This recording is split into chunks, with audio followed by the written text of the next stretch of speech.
Welcome to Ace's Best Stories. I'm your host, Eric Holtzcall. Ace's Best Stories focuses on the entrepreneurial journey and the small business owner who's decided to go off and start their own thing. We're talking today with Deb Rowe. She is the owner-operator of Shenanigans Irish Pub and the co-owner of Bourbon Street Grill, both in historic Dahlonega, Georgia, where I happened to go to college. And you too, right? Absolutely. Yeah, we both went to North Georgia. I was in the military program there. Were you? Yeah. Yeah.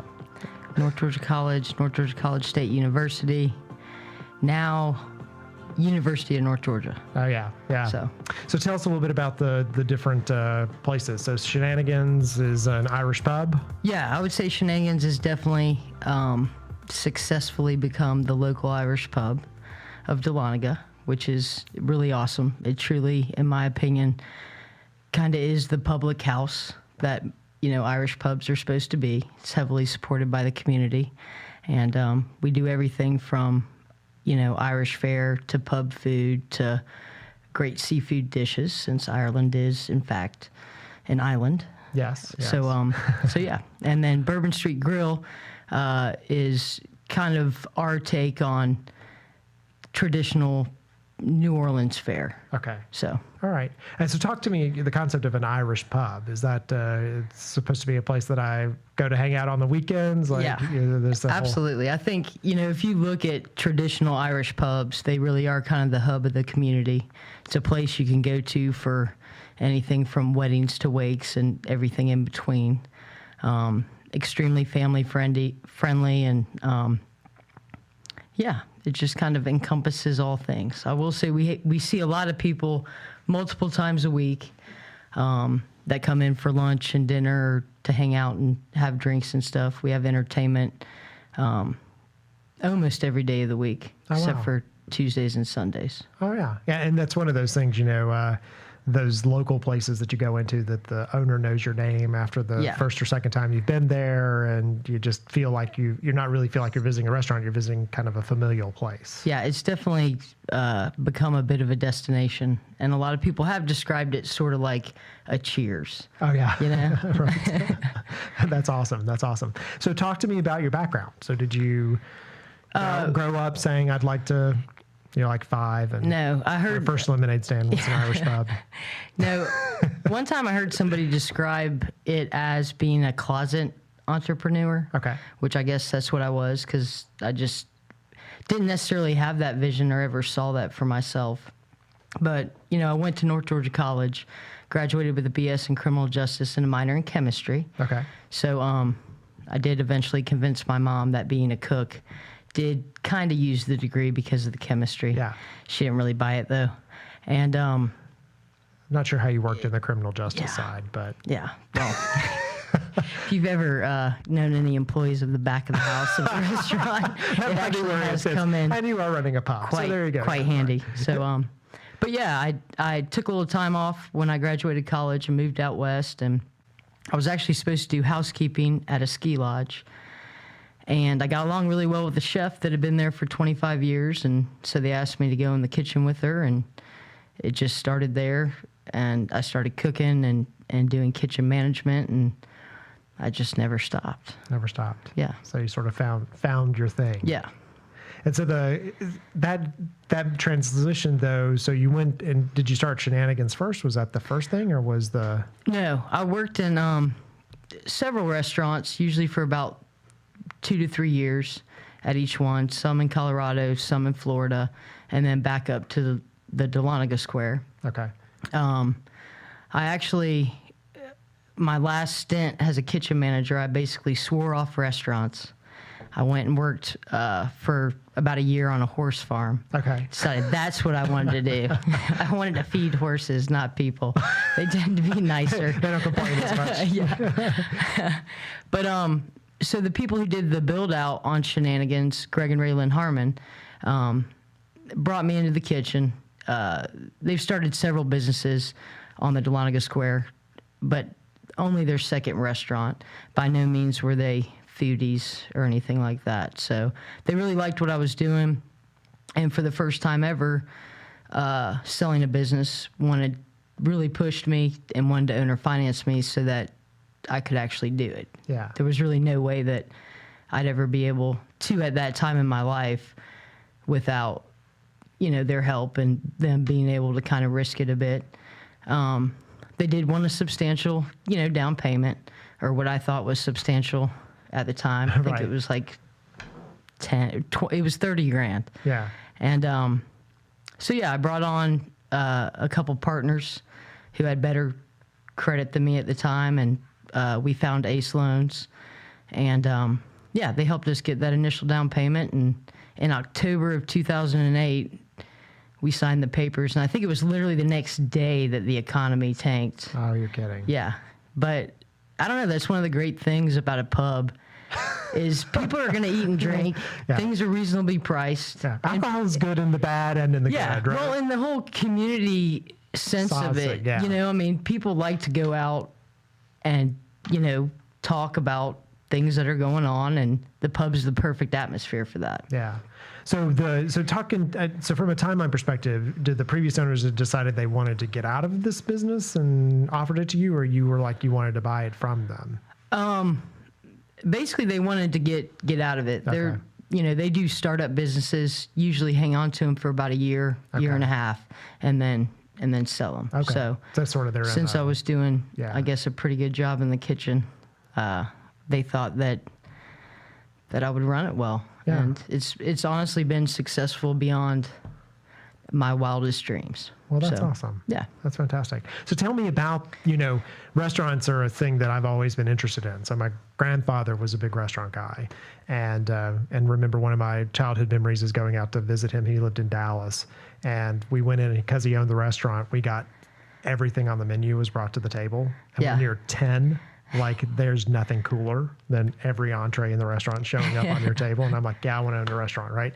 But then as I've gotten older and gotten into the entrepreneurial world, restaurants a tough business. I would totally agree with that statement. Tough business. And you'd already spent some time in it. So did you feel like the stuff that you learned, working in it was enough to run it, or was it different once you started running the business? Definitely different. Definitely And different. I remember Greg and Ray telling me, I was already working, 40 to 60 hours a week, depending on the season, doing the kitchen. And they said, you got to carve out about 15 to 20 hours a week. We can't really tell you what you have to do with that time exactly, but you're going to need it.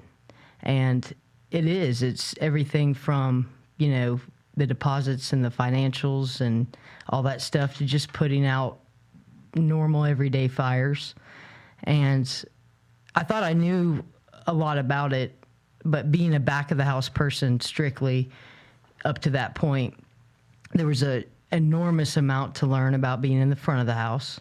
I'm actually technically kind of shy. People don't believe that, but I am. Me too. Believe it or not. I sit in front of microphones. I'm really an introverted heart. But yeah. So, I learned a lot in a very small period of time. It was also, immediately, we shut down for one day to sign the papers. So the next day I unlocked the door and took my last bonus check from the last quarter of being their kitchen manager and, had to use that, because they had cleared the cupboards, Right. For lack of a better term, which rightly so.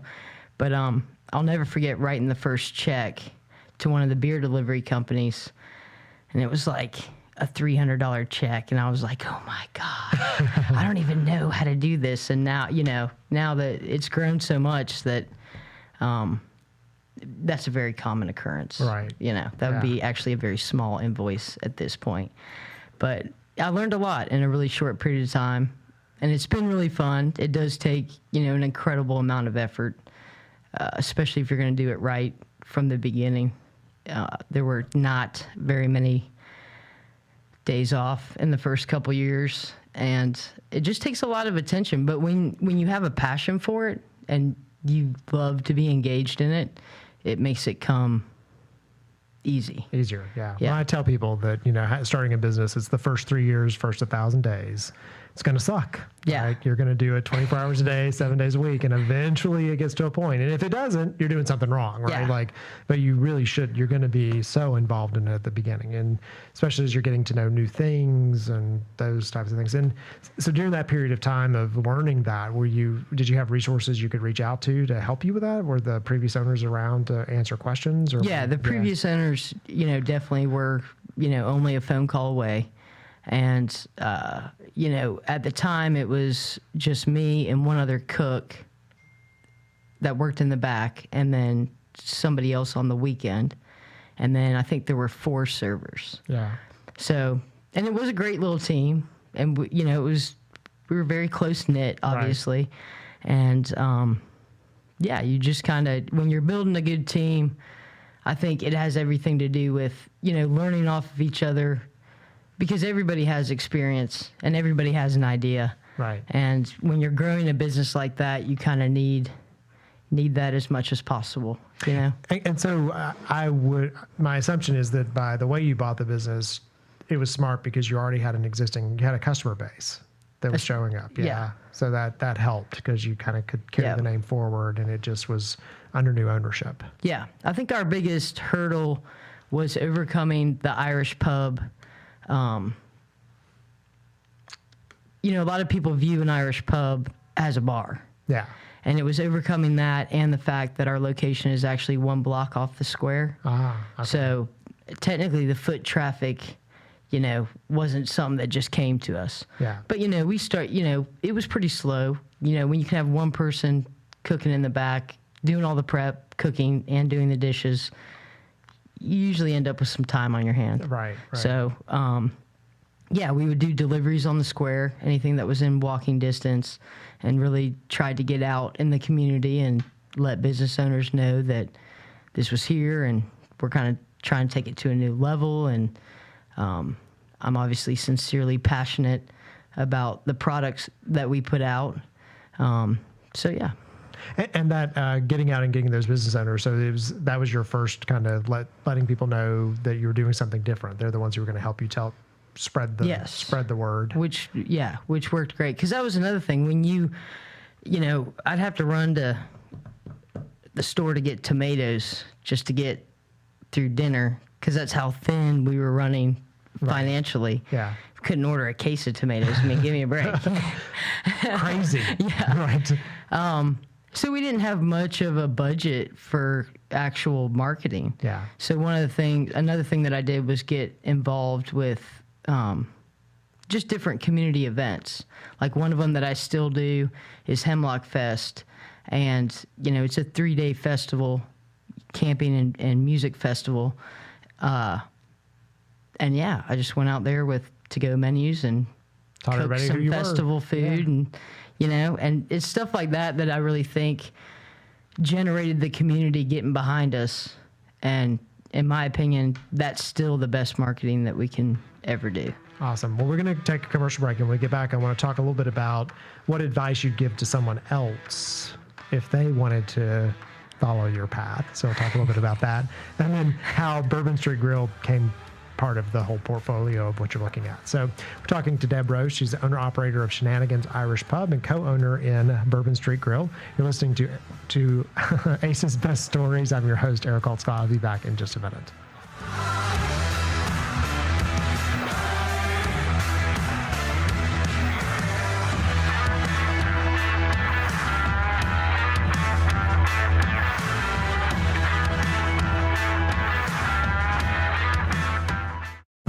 If it wasn't for Ace, my business may have closed in 1 year. If it wasn't for Ace, my business wouldn't be expanded as much as it's expanding right now. They were there for me at the time of my need. If it wasn't for Ace, we would not be here today. Yeah. If it wasn't for Ace, I would very much still be cooking at an hourly rate, and I would have never impacted hundreds of lives and an entire community. I still remember going to different kind of banks, big banks, and with papers, and these people send me back because I don't have, I had experience in the restaurant business, but I don't have, everything else this bank needed. And ACE believed in me. I did the research in Adult Day. I had experienced it personally because my grandfather had Alzheimer's. So I wanted to do the business myself, get into it because I knew I could make a difference. Initially, when we started, there was only one person, which would be me. And then the company have grown from 1% to 8, and we provide quality assurance, quality control testing for FDA-regulated companies. I think Grace not only completely understands what it's like to start off in an office connected to your laundry room or wherever she was, but she also understands the growth process.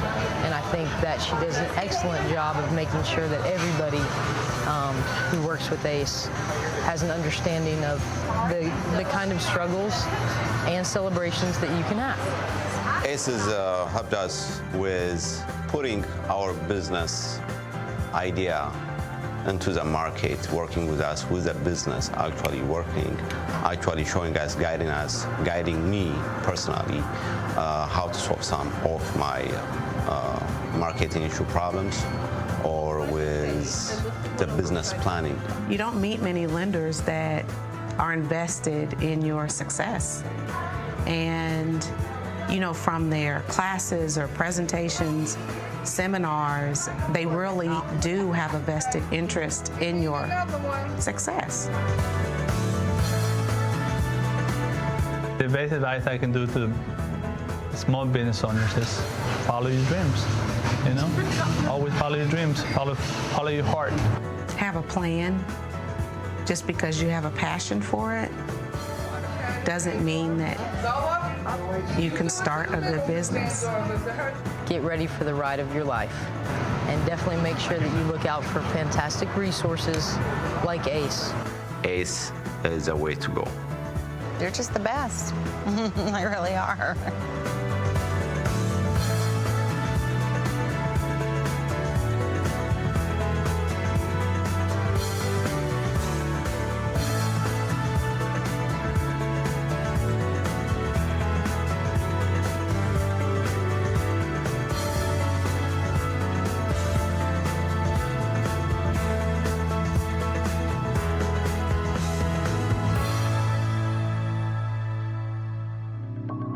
And we're back. You're listening to Ace's Best Stories. I'm talking today with Deb Rowe. She's the owner and operator of Shenanigans Irish Pub and co-owner of Bourbon Street Grill. They're both in historic downtown Dahlonega, the site of the America's First Gold Rush. Is that right? That is correct. Also home of North Georgia College, which is my alma mater.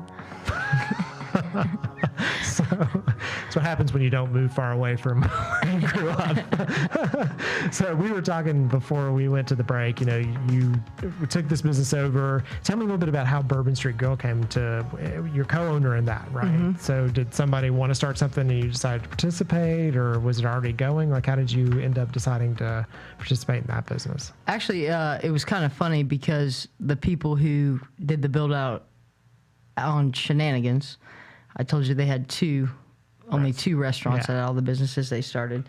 They had started Dancing Bear Cafe, where Bourbon Street Grill is, had sold it. It became Gabee's Cajun Kitchen, and I actually went back in with them and one other partner. So it was a three-way partnership initially, and we bought Gabee's and turned it into Bourbon Street Grill. Got it. Okay. So, and as usual, I got chained to the stove until which time the menu was set and whatnot, and I could kind of loosen up the ball and chain. So what's the thing about what's the cooking thing for you? Did you cook as a kid? Were you into cooking then, or does honestly, I really wasn't at all. When in Colorado, when I first started cooking, and they asked me if I had any cooking experience, I was fresh out of college. And it was basically like, if I didn't screw up my Kraft macaroni and cheese, I was cooking. But I just was very fortunate for my first, 12 years to work under really great chefs, really great kitchen managers. Even worked under like a master baker and just kind of tried to absorb as much as I could, and found that, you know, I really do enjoy it. I mean, it's just fun. It's fun to cook, in my opinion. It is fun, and it is chemistry. Yeah. At the end of the day, it's like, this is going to make this happen, and that's going to work, and figuring all that out. So. Now, basically, they don't allow me in the kitchens anymore. The restaurants have grown to a point where, you know, initially Shenanigans, just having 1 to 2 people to service the entire restaurant has turned into, we usually run a 5 to 6 man line, plus 2 people on dish. What does that translate to, like, from a number of people you're serving, or? Well, it's grown from, it's grown literally over 200% of what we were initially doing. Yeah. So a staff of basically 8 is now a staff of 50. You have a staff of 50 at Shenanigans, and a staff of 40 at Bourbon Street. Wow. I know. You are a management. So me and some other really, really great managers. That's a lot of people to manage, because I work with companies that are either struggling to grow or growing too fast. And almost every owner that I start talking with, I ask them, what's your ideal, what's your next business going to look like? They're like, one without employees. Yeah. You have a lot of people you're working with. Yeah. I say that it's, about 90 kids that I never intended to have. So that's awesome. Yeah. So if somebody came to you and said, hey, I love to cook. Yeah. I think I'd be great at running a restaurant. What would be? Again, like I said, I don't actually cook anymore. Right. So you got to love and be great at more than that, probably. But I also think that, for sure, having back of the house experience and knowing how to cook, looking at possibly starting or purchasing a restaurant, that is really vital to have. The front of the house stuff, I feel like, most people can get a grasp on over time. It seems like it's more systemized too. But the opposite is not true. And sometimes when you're not able to step online and do possibly the job of an employee who didn't decide to show up, it can be really tricky, especially in the beginning. Yeah. Got to be able to cover some of those roles. Yeah. Yeah. So that, but what would you do? You have people who come to you and ask you about starting? I just feel like restaurant is one of those things that people sort of glamorize. I know I do, which is why I've never done it. Right. Like, I like to eat them. I shouldn't start one. I should just eat there. Right. Yeah. No, I've had definitely people come and inquire about it and stuff. And I try to be really honest about the fact that, it is incredibly difficult. And I know it's one of the most difficult businesses to be in. And there's a lot of things that can go wrong. And there's an incredible amount of competition. So I definitely try not to lead anybody down a primrose path, because, I don't know the exact percentage of restaurant failure rate, but I know it's high. It is high. And I wouldn't ever want to lead somebody astray. But also, when you're passionate about it and set it up right and build yourself a great team, it can also, the rewards that it gives you back are kind of incredible. So as a person who probably spends way too much time going to restaurants, I'm just curious, as somebody who's running the back of house or front of house, how do you know things are going right? Because I'll go into a restaurant and you can almost tell they've had management change. Yeah. Because the last time you were there, it was awesome. And then the next time you come in, you're like, what happened? Like, this place is complete. But it seems the same. Like, somebody showed up and they took my order, but there's just something not right. Yeah. Which, from your perspective, how do you keep up with that? It's definitely, in my opinion, organized chaos, because you really are doing something that, at both Shenanigans and Bourbon Street, we have extremely small, bars and the kitchen, like the space that we actually work in to service what we service. A lot of people would look at it and say that it would have never worked. Right. But it does work.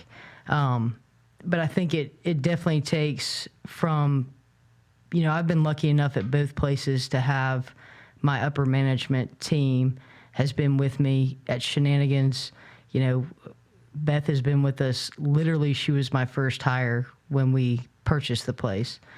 And it's kind of the same way at Bourbon Street. So I've got 3 to 4 managers at each place that have, over 5 years with me. And you've got to trust them and their instincts. it's a huge key element, I think, because they're the ones who are taking kind of your vision and really applying their own ownership in it and letting that spill out to the staff. Yeah. So as you're trying to coordinate running, an insane evening, just everybody kind of balancing off each other and knowing that it's definitely, it's a team, and when you build that and everybody comes to work hard, but have fun and have each other's backs, that kind of energy spills out, in my opinion, to your guests. Yeah. And it just makes it a great experience for everybody. And talk to me about the prevalence or the importance of things like, I have people in who talk about, Yelp or social media or ratings and reviews. Does that play into what happens with you? Yeah, I definitely think it does. I mean, Bourbon Street and Shenanigans usually go back and forth for the number 1 and number 2 spots on nice. TripAdvisor, which is a nice competition to have between the 2 restaurants. And you're sort of like, who am I betting for? I'm not sure, right? Yeah.